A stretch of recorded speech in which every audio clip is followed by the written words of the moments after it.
Is Bigfoot real? That is the question. Well, it's a question. The crazy thing is I've encountered a lot of people who say that Bigfoot is indeed real. The Yeti exists. Maybe it does.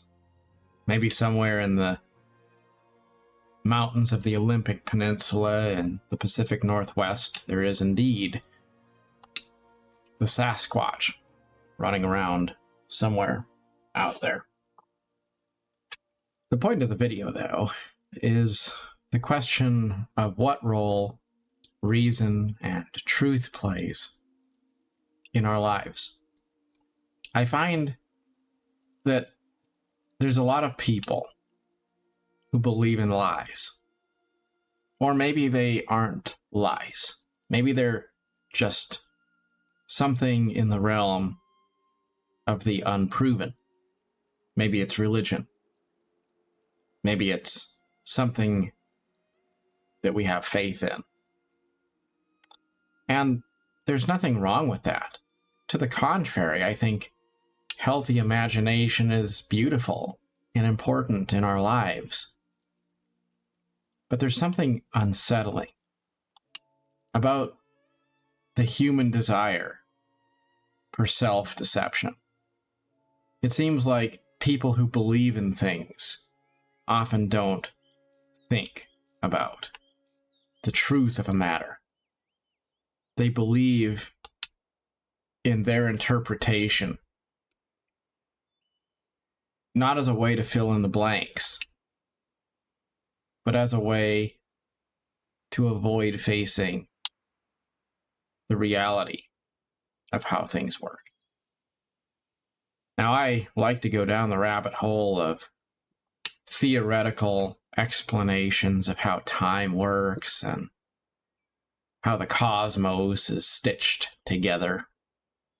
I love the stories of ancient and classical deities. I love theology. I love the beauty of the teachings of the words of Jesus.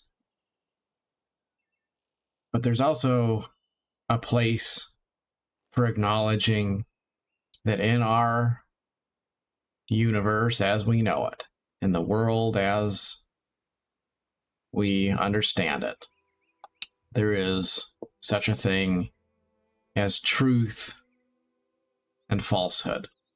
There is such a thing as the absolute. Now, as our understanding evolves, certainly our perception of that could change.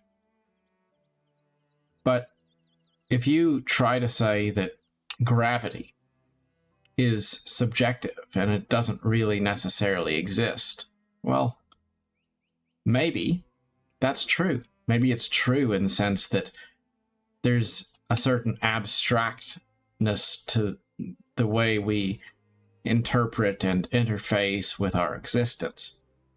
Certainly, things can appear to be concrete and they can act like they're concrete, but somewhere in the mystery of the ether, nothing is quite as certain as it appears. That's certainly possible. But reason is the governing force in our natural world. You can't be a scientist who doesn't believe in absolutes. You can't pour steel without rigid principles.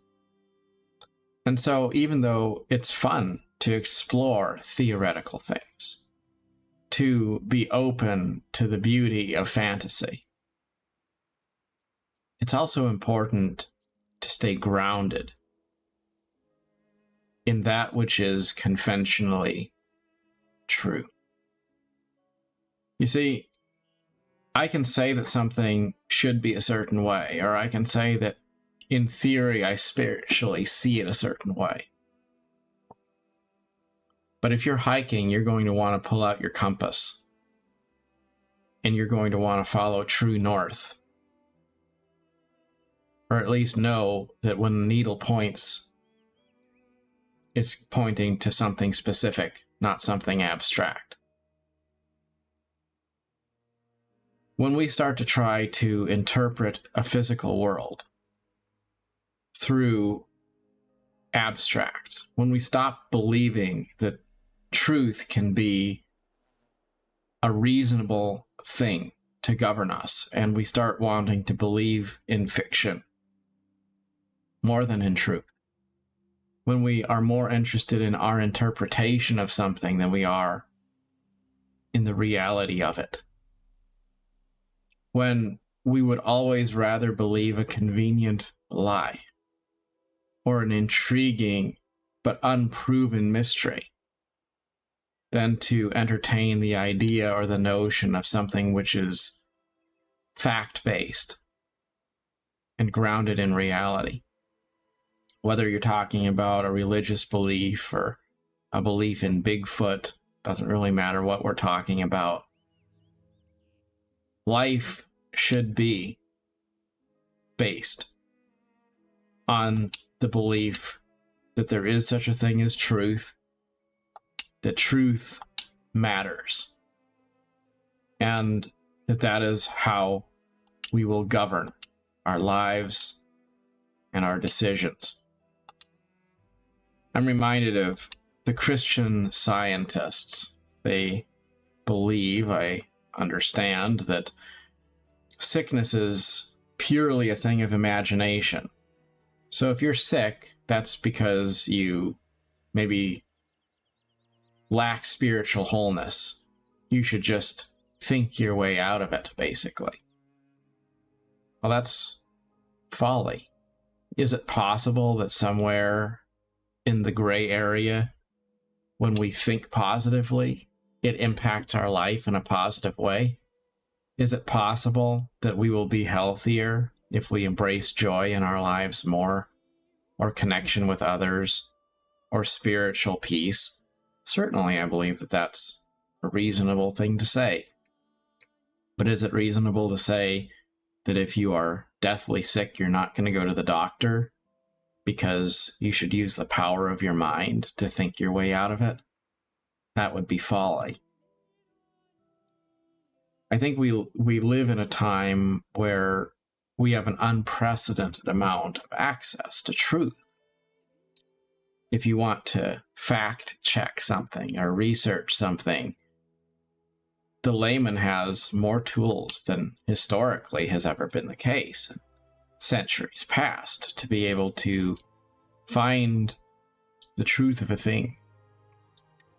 But we also seem to drift more and more away from the desire to be guided by that truth.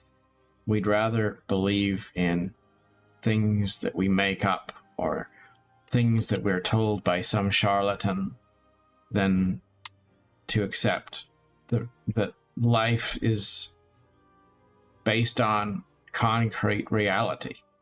It's not the way we interpret it. It's the truth of how it is. Like, sometimes we have to just be grounded. I think there's a lot of people who are desperate to believe in things. They'll always believe in quite nearly anything. They'll believe in fiction. They'll believe a lie, as long as it's not the indifferent, unfeeling,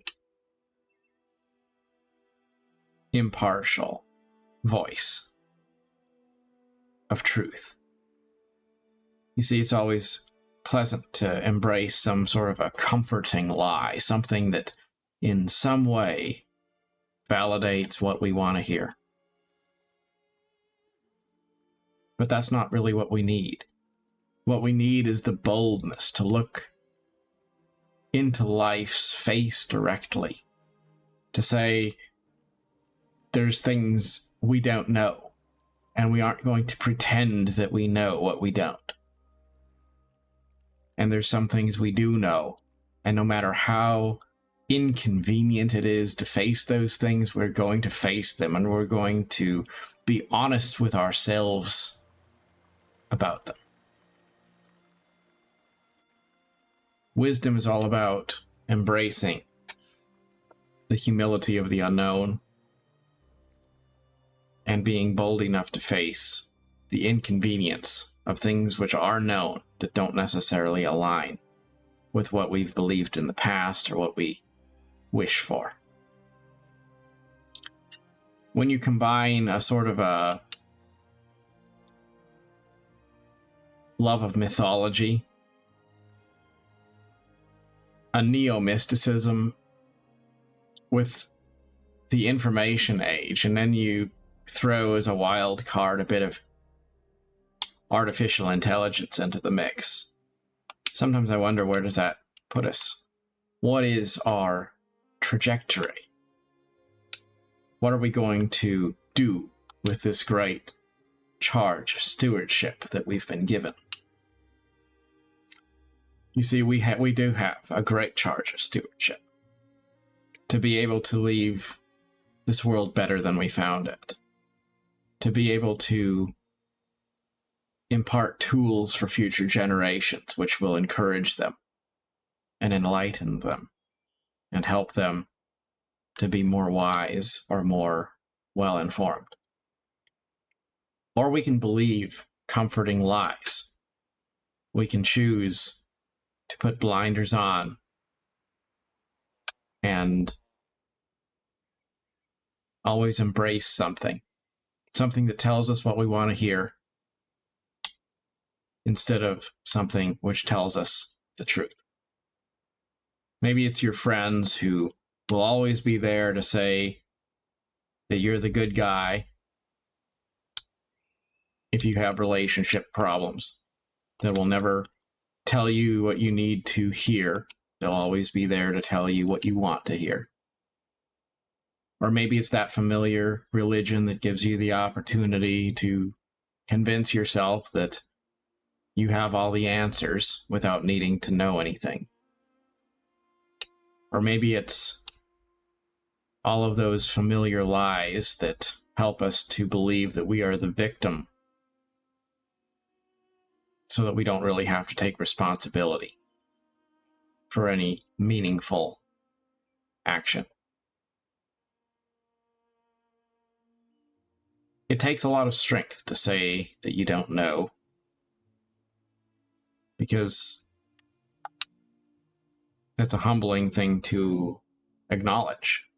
And on the surface, it would seem as if it's also a frightening thing, because to say that you don't know the answers to life, to say that you are lost in a way, well, that is rather hard, isn't it? Because no one wants to follow someone who's lost. But the truth is, that's probably the only people who are worth following. The ones that have the courage and boldness to say, there's far more I don't know than there is that I do. And of the things I do know, many of them are unflattering.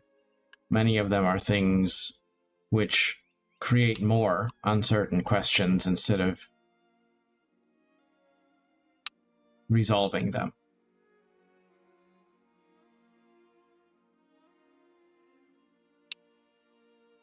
We're always looking for that magic elixir that's going to just make everything good again.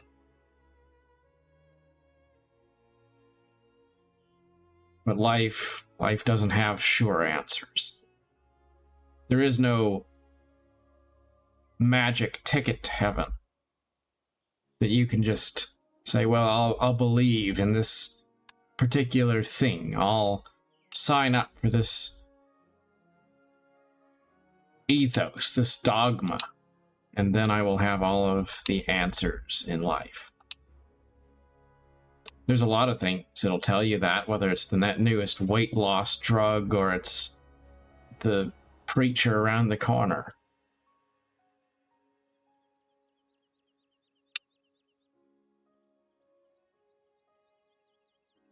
Life is not filled with sure answers. But when we acknowledge that there is such a thing as reason, and we can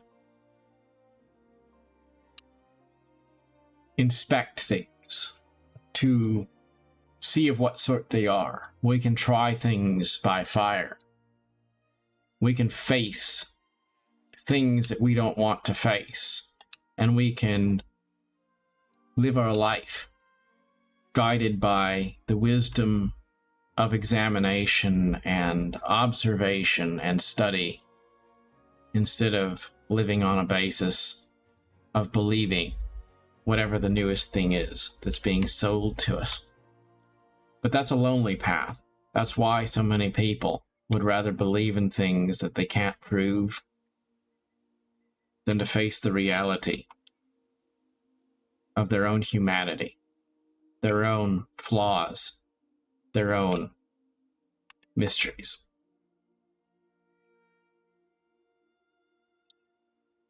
Ignorance, though, is seldom a rewarding thing to invest your time into.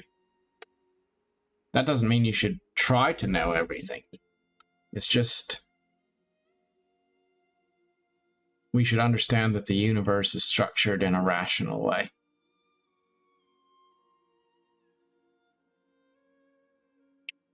Ayn Rand once said that if you encounter a paradox, you should examine your premises.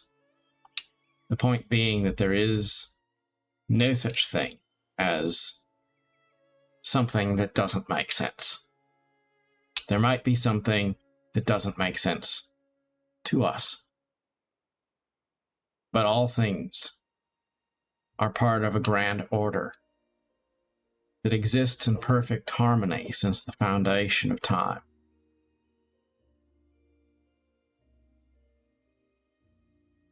We don't have to have all the answers, but we should always be open to the truth, whether or not it is convenient. As always, good luck on your adventure. Till next time, thanks so much for watching.